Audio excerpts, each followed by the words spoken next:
My task today will be to remove this exterior door and this bathroom window and to seal the openings up.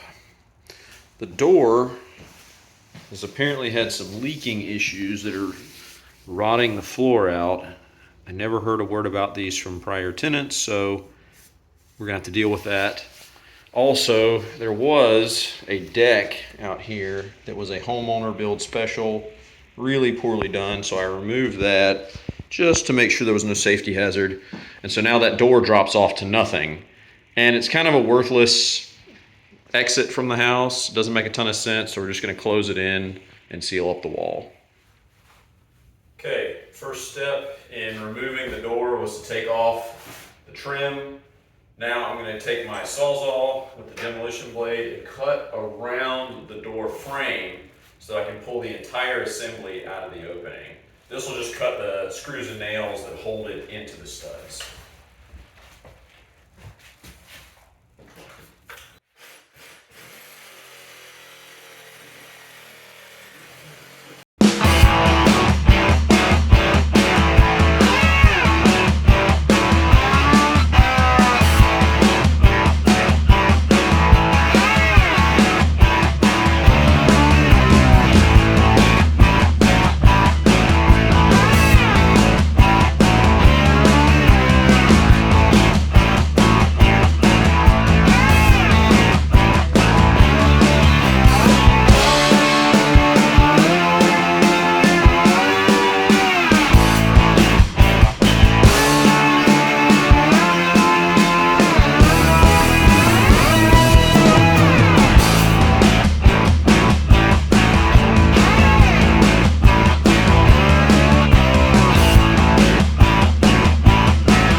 Is out. Opening has been cleaned up. See the studs all the way around. This one's going to be tricky because of how they've done all this cornering. But take a look down here. This is where water was getting in. And if you don't address a water leak as it's going on, it can rot out all of this perimeter wood all down in here. You got the rim joist is rotting. You got the bottom plate is rotting. I've cut back this there. So these are boards. Instead of doing like a plywood subfloor, these are 3/4 inch boards that run the length of the floor. So I cut this one out because it was completely rotted and soft, all the way back to where it's nice and firm still. So I'm gonna have to put a new piece of board across here and under this. Additionally, I'm going to sister in a good piece of board right here so that this wall has something to rest on. Put my 3/4 board across, and then my flooring guys can come in and repair the oak floor, run it across, and it'll all be supported and nothing will cave in. But just a nice unwelcome surprise.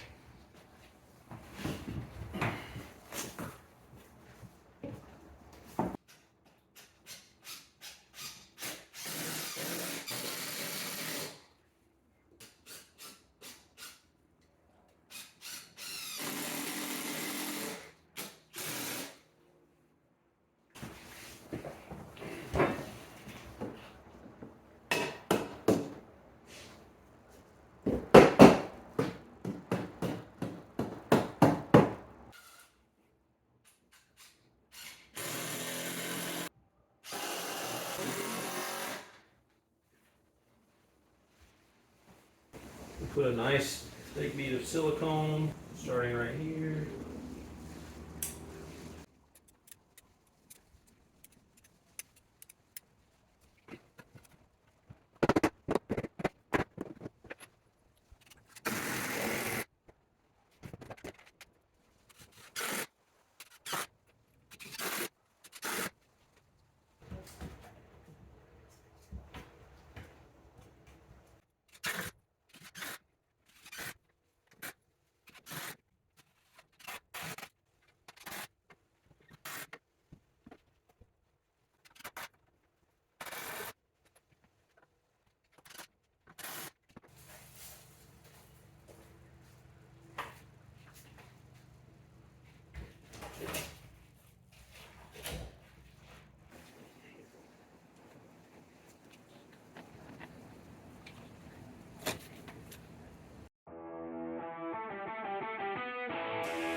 Pulling out the bathroom window went about how I expected the door to go, but the door was much more of a problem. So we've got a clean opening here. Window and window frame are out.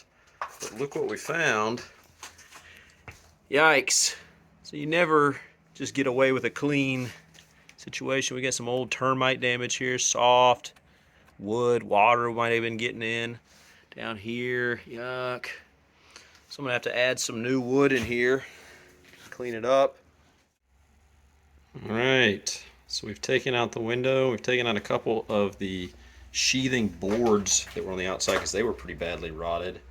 We sistered in this stud. It runs up and supports a new lower into the header.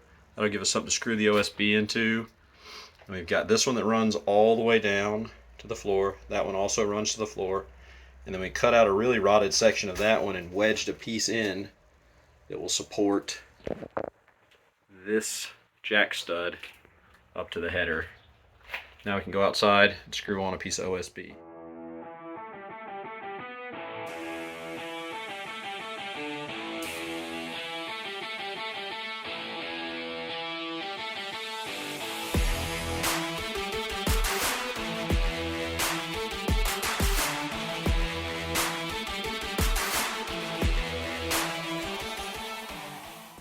Next project is to take this door, the storm door that opens this way and the inside door that opens that way, and take them both off and swap in a new door.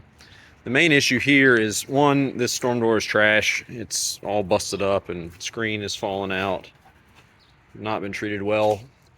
But the bigger issue is when the previous owner put this door frame in, it doesn't look like they gave themselves any wiggle room here with the framing. So in the summertime, when the humidity's up and the wood swells just a little bit, the door will barely open and close.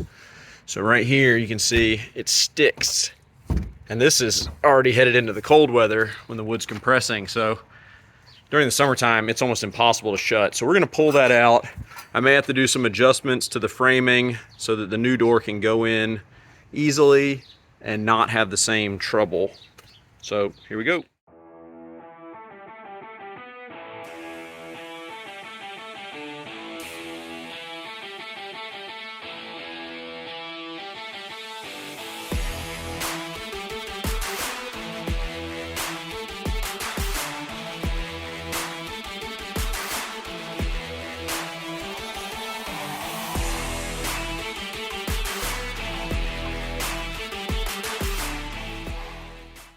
We are down to bare framing on the door, and as I suspected, each side and the top was pushed right up against the studs. And you want some room for that wood to expand and contract, and I'm probably going to have to pull that out and push it up about ½ an inch at a minimum to fit the new door in. The other thing I noted, check this out. It looks like when this addition was put on the house, this wall was not correctly anchored to the concrete, so it has walked this way. For reference, it should look a little bit like this, where that is almost flush to the outside edge. Had this not split, that would be flush. This one has walked about 1.5 inches, 2 inches that way. So I'm gonna have to knock it back into line with this, and then put some Tapcon screws through the bottom plate into the concrete to hold it in place. Okay, so we've taken the wall apart on the inside. The frame is all cleaned up, and what I learned is that from this corner to this corner is about 1/2 inch out of level. So I've shimmed this up 1/2 inch, and I've measured so that the new header is level across, and there should be plenty of room top to bottom for the door to fit.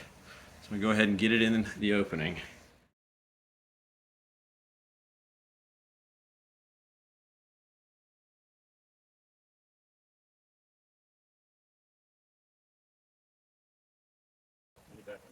Oh yeah. I put this inside. I pulled off like my cut. Side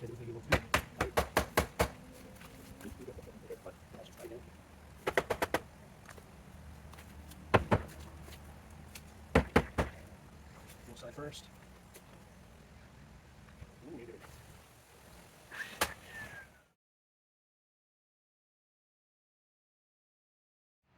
There she is.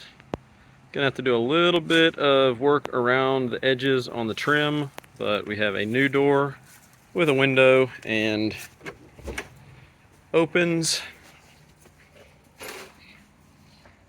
and more importantly, closes without fuss.